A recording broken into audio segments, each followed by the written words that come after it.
Umengameli uCyril Ramaphosa ngolwesihlanu umemezele ukuthi uLikota uzohlonishwa ngomngcwabo osezingeni lombuso ongaphansi kwesigaba sesibili enkundleni iOld Grey eBloemfontein ngomgqibelo.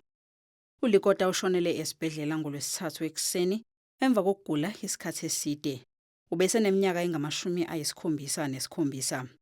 Selokhu eshonile, abazili okukhona kubo ubuholi bamaqembu ombusazwe ahlukene balokhu bethelekile ukuzobhonga emswaneni, kodwa-ke bekungakabonakali ubuholi be-ANC okwabe kuyikhaya lezombusazwe likaLikota. Even before, as Ntate Lekota was battling his illness, we did, inform his former political home, which is the ANC, through the Secretary General's office. We are certainly in contact with them because his larger part of his political life was in the ANC, and it's just the proper thing to do to give him that holistic send-off. So yes, we are in contact with them.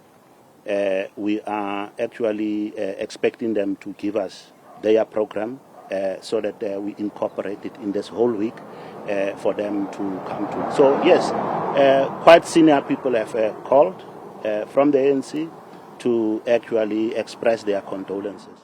Emva kokuhlonza umngcwabo kaLikota njengosezingeni lombuso kaCategory 2 ngolwesihlanu oludlule, umengameli uRamaphosa uyalele ukuthi andizele phansi amaflegi ezwe ukusuka izolo kuze kube ubusuku obandulela umngcwabo wakhe ngomgqibelo womhla zi-14 kwephezulu.